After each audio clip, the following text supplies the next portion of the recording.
কঁঠাল গুটি খাৰ বনাম। ৰঙালাও আগৰ সৈতে সৰিয়হ দিম, কঁঠাল গুটি গুচাই চাফা কৰি দিম, আদা, কেঁচা জলকীয়া, কলৰ খাৰ, কলাখাৰ যিটো কওঁ, আৰু এয়া সৰিয়হ, বগা সৰিয়হ পিচি দিম। আগটো গুচাবলৈ বৰ ভাল। এতিয়া আগটো কাটিলোঁ, এয়া দেখিছেনে ইমান ধুনীয়াকৈ চুচবিলাক এৰাই যায়। এনেকৈ চুচবিলাক আঁতৰাই ল'ব। কঁঠাল গুটিৰো বাকলি গুচাই ল'ব লাগিব।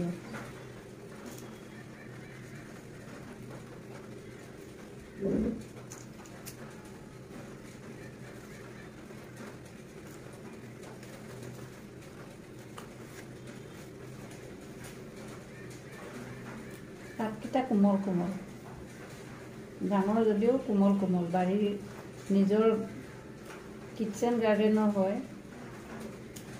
এতিয়া বৰষুণৰ ছিজন, গছবিলাক মৰি যাব, সেইকাৰণে ছিঙি আনিলোঁ। আনি বোলো খাৰকৈ খাওঁ আমি আজি।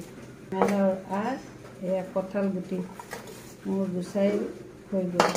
এতিয়া ইয়াতে আদা টুকুৰা চাফা কৰি ল'ম। এইখিনি মিহিকৈ এনেকৈ কাটি লওক। যিমানে মিহি কৰিব সিমানে গলি যাব। কিন্তু বৰ ধুনীয়া, আগটো একদম কোমল।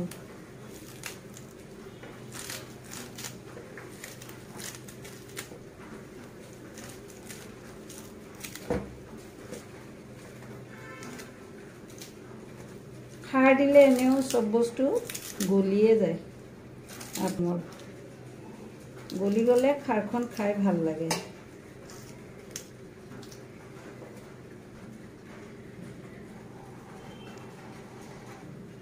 এয়া মই কাটি ল'লোঁ, দেখিছেনে? এয়া কঁঠাল গুটিও মই গুচাই ল'লোঁ ধুনীয়াকৈ।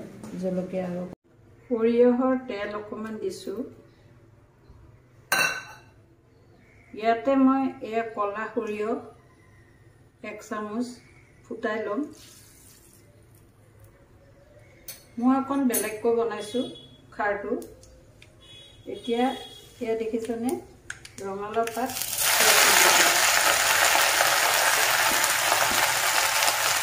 চাফা কৰি লোৱা ৰঙালাও পাত।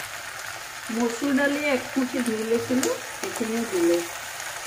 ইয়াতে এতিয়া এয়া আদা থেতালি লৈছিলোঁ, সৰু টুকুৰা এটা, কেঁচা জলকীয়া অলপ একবাৰ এনেকৈ লৰাম, মজিব দিছোঁ। মজি আহিছে। এতিয়া নিমখ দিম, অলপ নিমখ দিম। এয়া দেখিছেনে আন্দাজ কৰি দিছোঁ। এতিয়াও মজিব।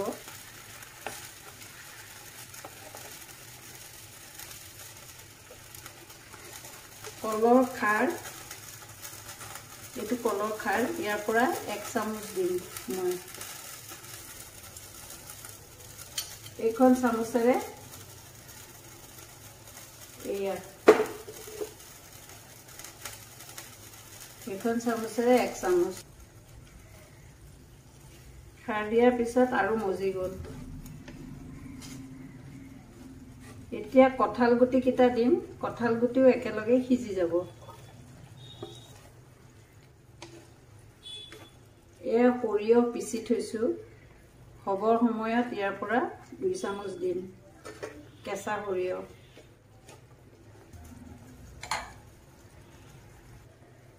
ঢাকনাখন মাৰি হ'ব দিছোঁ। খুব বেছি 10 মিনিট সময় লাগে খাৰখন হওঁতে। মাজত এবাৰ লৰাই দিম। মই এতিয়া পানী দিয়া নাই। ৰঙালাও শাকৰ পানীখিনিয়ে মজাই আছোঁ। সোনকালে সিজিব, যিহেতু খাৰ দি দিছোঁ লগে লগে। পানীখিনি 1 গ্লাছ পানী দিম, সিজিব জোখাৰে।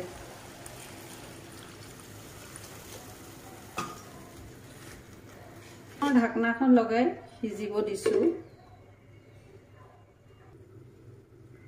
পুনৰ এবাৰ লৰাই দিওঁ মাজত সিজিছে আৰু সিজিব আৰু অলপ সিজিব লাগে কঁঠাল গুটিকেইটাও গলি যাব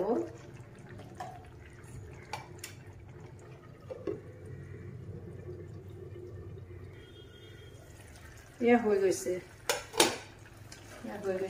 ইমান ধুনীয়া সিজিছে 2 চামুচ মই পিছা সৰিয়হ এনেকৈ পিছি থৈছিলোঁ 2 চামুচ দিম আপুনি ইয়াত পানী ইচ্ছা কৰিলে আৰু দিব পাৰে পাতলা কৰি খাবলৈ বেছি দিলেও সৰিয়হ তিতা লাগিব সেইকাৰণে মই 2 চামুচেই দিছোঁ দি ইয়াক আপুনি ঢাকনাখন মাৰি থৈ দিয়ক 5 মিনিট সময় এতিয়া মই সুইচ অফ কৰি দিওঁ এয়া দেখিছেনে কি ধুনীয়া ৰং আহে খাৰখিনি সৰিয়হ দিয়াৰ পিছত ৰংটো চাওকচোন কিমান ধুনীয়া 5 মিনিট সময় ঢাকনাখন লগাই থওক তাৰ পিছত আপুনি পৰিবেশন কৰিব ইয়াক